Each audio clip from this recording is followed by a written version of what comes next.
Ramanna Andhra king అంటే నిజంగా ఆంధ్ర కింగే. మీరు పుష్ప 2 కూడా కొట్టబోతుంది సినిమా.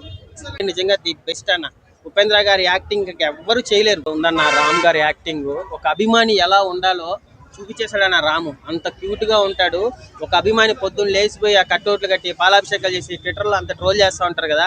రామన్నలో చూసుకున్నామన్న ఒక అభిమాని ఎలా ఉండాలి. పవన్ అన్న అభిమాని, బాలయ్య అభిమాని, ప్రభాస్ అభిమాని. అబ్బా రామన్న యాక్టింగ్ కి పక్కా నేషనల్ అవార్డు అన్న. ఇంకొకటి ఆ హీరోగా బాలయ్యని అడిగారన్నారు.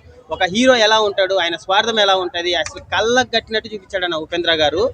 నిజంగా ఆయనకి ఆస్కార్ అవార్డు ఇవ్వచ్చు ఉపేంద్ర గారు. ఉపేంద్ర గారు తప్ప ఇంకా ఆ రోల్లో ఇంకెవరు చేసినా సినిమా ఫ్లాప్ అయిపోయింది. ఇంతకుముందు మనకు ఒక నేనింతే సినిమా అనేసి ఒక వచ్చింది కదా రవితేజ గారు, అది వేస్ట్ అన్న. ఈ సినిమా ముందర రామ్ గారి యాక్టింగ్ మాత్రం నిజంగా నేషనల్ అవార్డు ఇంటికి వెళ్ళి మరీ ఇవ్వచ్చు అన్న. ఆ రేంజ్ పర్ఫార్మెన్స్ ఇచ్చాడు. బ్రో ఆంధ్ర కింగ్ అని తాలూకాని పెట్టి కన్నడ హీరోని పెట్టారు కదా. ఇక్కడ వాళ్ళని పెట్టి ఎవరు పెట్టినా కూడా ఇప్పుడు పవన్ అన్నని పెట్టారు అనుకోండి, బాలయ్య ఫ్యాన్స్ ట్రోల్ చేస్తారు. సో బాలయ్యని పెడితే వీళ్ళు ట్రోల్ చేస్తారు. సో ఉపేంద్ర గారే ది బెస్ట్ అన్న. ఆయన తప్ప ఇంకా ఆ క్యారెక్టర్లు ఇంకొకటి ఊహించుకోలేకపోయినాము. థియేటర్లో నిజంగా 2.5 hours అసలు రామ్ గారు ఉపేంద్ర గారు పరిగెత్తా ఉన్నారన్న సినిమాలో. అసలు రామ్ గారి డాన్స్ కానీ, ఉపేంద్ర గారి డైలాగ్స్ కానీ, నిజంగా చెప్తున్నాను రామ్ గారి కెరీర్లో ది బెస్ట్ మూవీ అన్న ఆంధ్ర కింగ్ తాలూకా.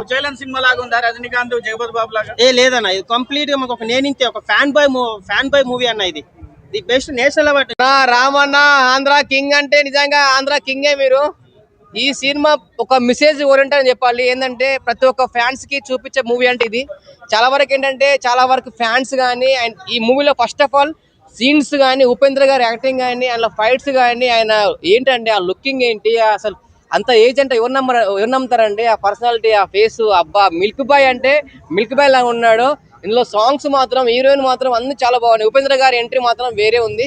అసలు చెప్తున్నా కదా, ఈ సినిమా అయితే ప్రతి ఒక్క ఫ్యాన్స్, ప్రతి ఒక్క ఉంటారు కదా ఫ్యాన్స్, చాలా వరకు ఫ్యాన్స్ ఏం చేస్తారంటే మా హీరో మేము హీరో కోసం ఏదో చేస్తాం, పాలాభిషేకం చేస్తాం, గుండు కొట్టిస్తాం, అన్నదానాలు చేస్తాం అని చెప్పేసి ఏదో చేసి వాళ్ళ సొంత డబ్బులతోటి ఖర్చు చేసుకొని వాళ్ళు ఏదో చేస్తున్నారు ఫ్యాన్స్ అనేది.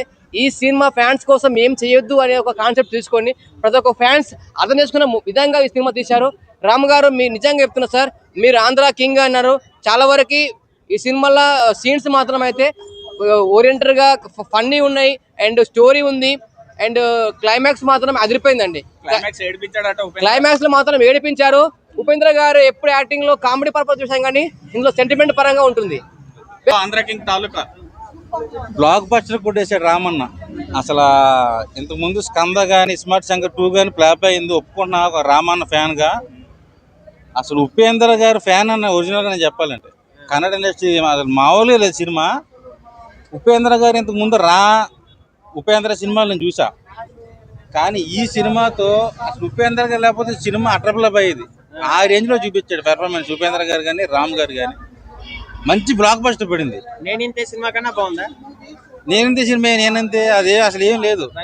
అసలు ఈ సినిమా ఒక హీరో ఒక అభిమాని కోసం వచ్చి చేయడం అనేది కొత్త కాన్సెప్ట్ వెళ్ళాడు డైరెక్టర్ మహేష్ అని. మంచి బ్లాక్ బస్టర్ కొట్టాడు. ఈ సినిమాతో స్మార్ట్ శంకర్ రికార్డులు కూడా బద్దలైపోతాయి. మంచి బ్లాక్ బస్టర్ పడింది. హీరోయిన్ కూడా గ్లామర్ గా బాగా చూపించింది. ఖచ్చితంగా కుర్రలందరూ కళ్ళకు వచ్చింది నైట్. అదిరిపోయింది సినిమా. ఆంధ్ర కింగ్ తాలూకా పుష్ప 2 రికార్డు కూడా బ్రేక్ చేస్తారా?